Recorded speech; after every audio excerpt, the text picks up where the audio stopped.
anyways, that has nothing to do with what we're gonna talk about. So we're about to wrap up the Real Friends series.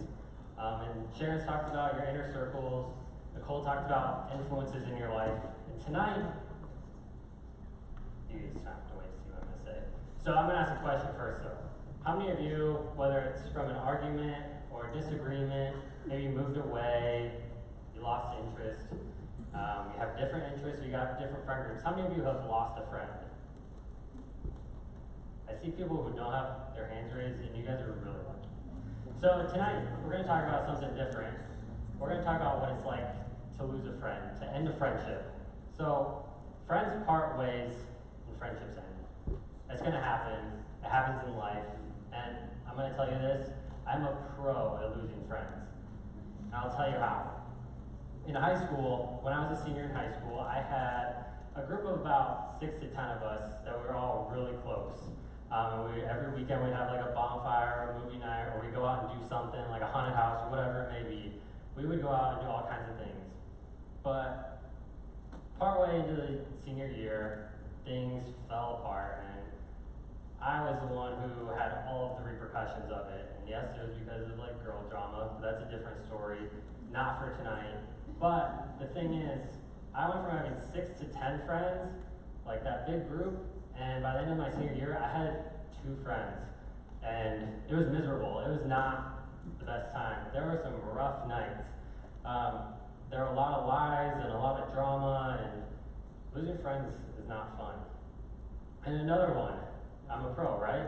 When I was in 5th grade, I moved to Michigan from California, which in itself is a bummer. But I moved into this school halfway through 5th grade, and if you remember 5th grade, I moved into the school in the middle of the school year.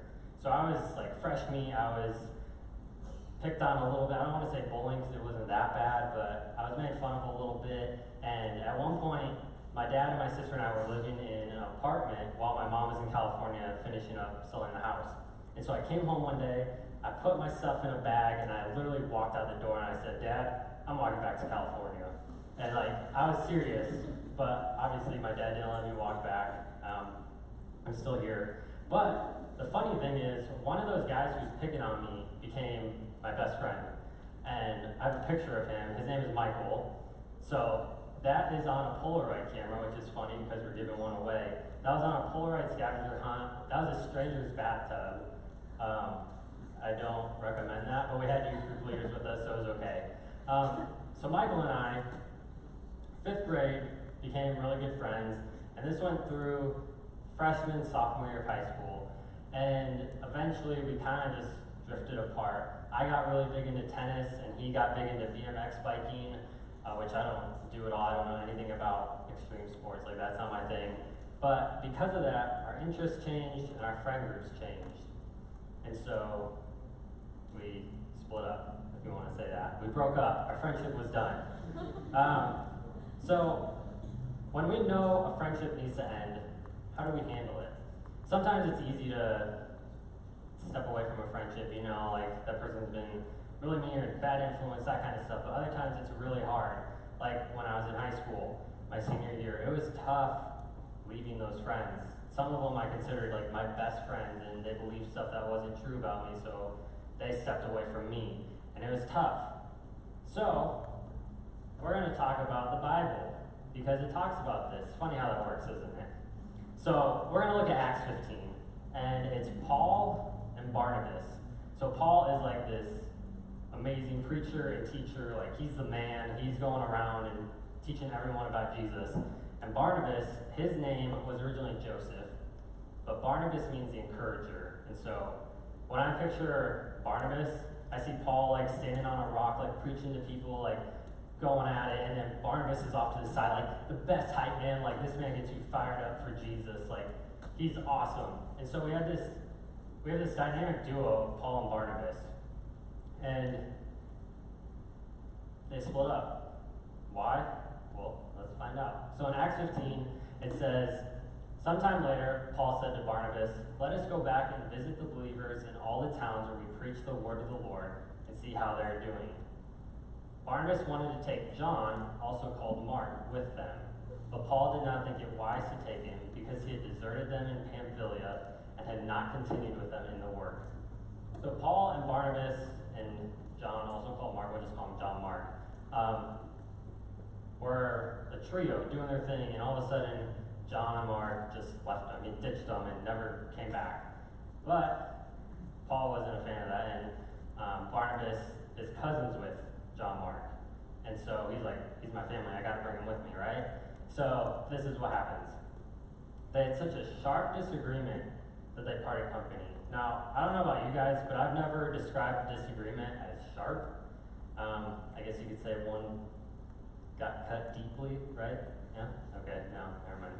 Okay, so then they had a sharp disagreement, they had a fight, and then Barnabas took Mark and sailed for Cyprus, but Paul chose Silas and left, and they went to Syria and Cilicia together. So we went from Paul and Barnabas, like a dynamic duo, or Paul, Barnabas, and John Mark together, to two separate groups. And so then we have Paul and Silas and Barnabas and John Mark together. And the thing is, even though they broke up, it didn't have to impact them for the worse. You can have a disagreement that doesn't impact you or the other person for the worse. In fact, maybe this was a good thing. Maybe one of them, maybe they both weren't very hurt. They're just like, okay, this is what God's calling us to do. So instead of having one group of people in one spot, they now have two people in one place and two people in another, and that gives them a greater area to cover to teach people about God. And so things work out, but sometimes it does feel like it's worse. In high school, it felt worse. It didn't feel like it was fair, or like that's not what I wanted to happen. But with me and Michael, I wasn't worse off. I had a good group of friends that eventually left me senior year, but I was okay because I had other friends to back me up. And when we have a friend that leaves or we step aside from a friendship, it's really easy to downplay that friendship. It's easy to say, oh, we weren't that close, or we didn't really have that much fun together. I saw this coming. It's whatever. It's not that big a deal. I have other friends, which is what I did at points. But listen to this. A friendship that doesn't have a future doesn't discount what it was in the past. So maybe you and your friend are no longer friends anymore. That doesn't take away what happened in the past. So like Paul and Barnabas, they were no longer friends. They split up. But all those people that they saved and they taught, those memories just didn't like get wiped away from them. They still had them. That'd be kind of crazy if that's what happened, like your memory's just gone. And so their past wasn't erased. They still had that past. Me and my friends in high school, or me and Michael, like we still have memories that we had together, good and bad. And at times, after a friendship is over, it's really hard to remember the good times. And so that's when we discount the past. And it's easy to think of like all the bad times that we've had. But what do we do when a friendship ends? How do we act? I know for me, it's always like you put your head down if they're coming that way, or you turn around and go a different way. You try to avoid them at all times. But that's not what we're supposed to do. We're supposed to move on with integrity. So what does integrity mean? I have 4 words that kind of came to mind, and they're honest, respectful, humble, and kindness. So this is kind of a cool concept that kind of blew my mind, and I'm going to share it with you, okay? Are you ready? You can be friendly without being friends. You can be friendly without being friends. That's kind of crazy, right? Like we end a friendship and we're like, okay, we're done with that. Like we're not friends anymore. Just leave me alone. And so when I say you can be friendly without being friends, I'm not saying like you see them in the hallway and you go run up and you hug them and you give them like a huge smile. That's not what I'm asking you to do or saying to do. Maybe, you know, like when you're walking by a stranger or like a neighbor and you just kind of give them the like the half smile, head nod thing. Maybe do that. That's friendly. It's not awkward. Maybe it's a little awkward, but it's not going to kill you. It's not going to kill you at all. Like, I'm not asking something extreme, I don't think. And so, we should be friendly without being friends. I'm sure Paul and Barnabas were friendly. They're men of God. They're like crazy strong Christians that everyone looks up to. So maybe even if they didn't want to be friendly good, but they're still friendly without being friends. And when I was in high school, I was not very friendly. There were a couple times, I've never been in a fight before, but I got close a couple of times because I was just so mad, and getting in a fight's not very friendly, I don't think. So there are a couple of different ways to be friendly. Number one, choose what you think about the other person. It's easy when you stop being friends with someone that you just discard them, you push them to the side, like I said earlier. And it's easy to think, like, if you have an argument, you get into a big fight, maybe they're bad influences, it's easy to think of them as a bad person.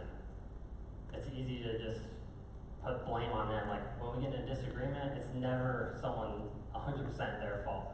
Like, I guarantee you, if you've ever gotten in a fight, you cannot tell me it's everyone, like, the other person's fault 100%.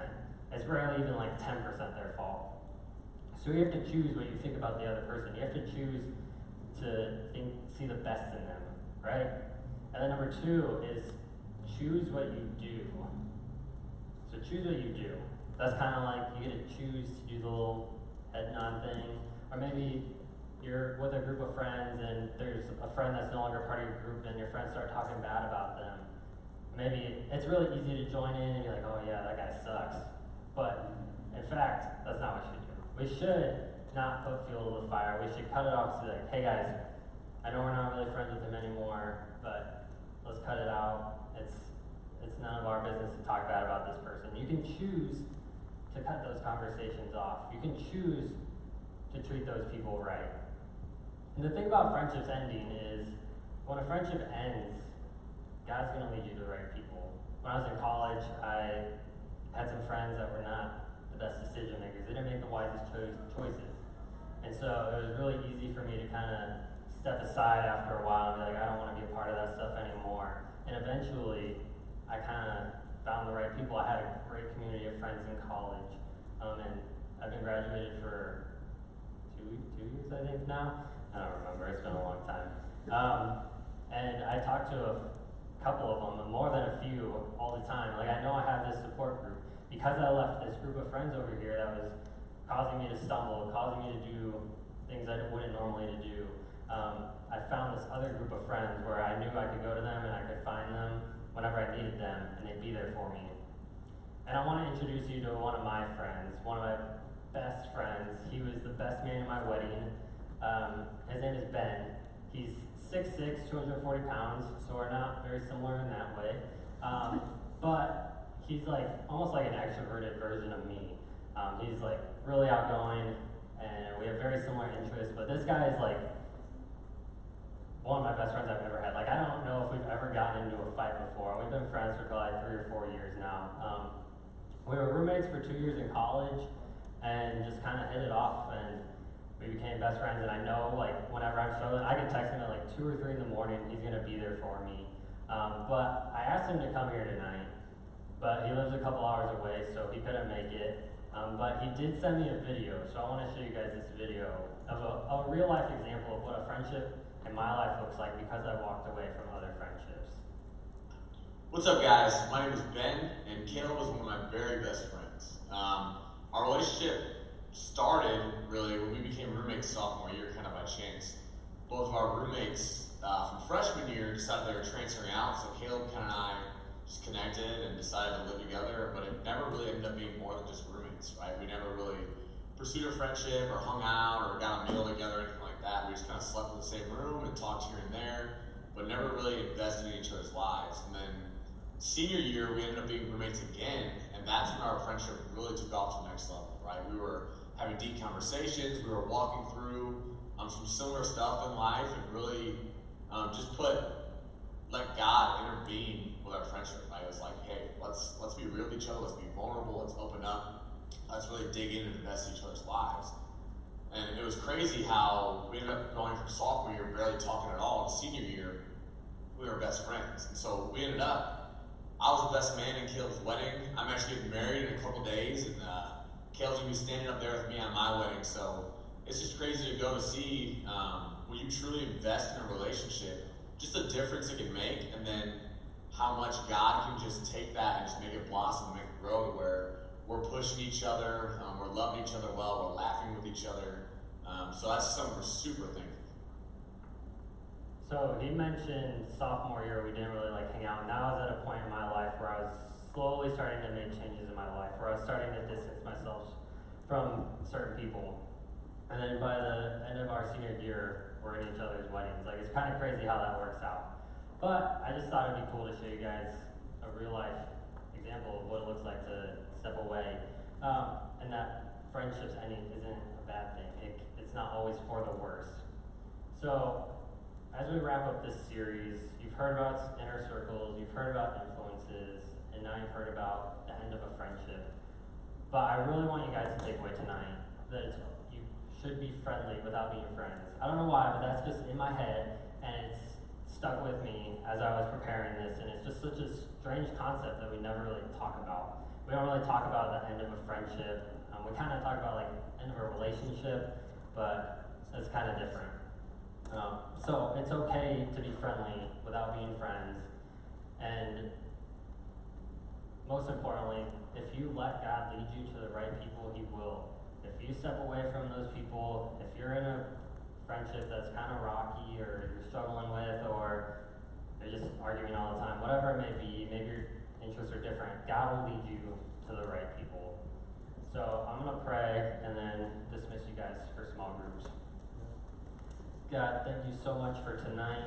Thank you for allowing me to be here tonight with these students. And I pray as they go forward that they're able to find the best friends that they can. And I pray that maybe they're in a friendship that's ending or just ended and they're struggling a little bit. I pray that you're with them, that your hands on them, and you're telling them it's okay.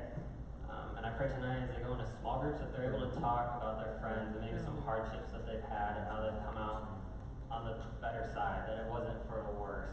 But God, thank you so much for all you do for us. Thank you for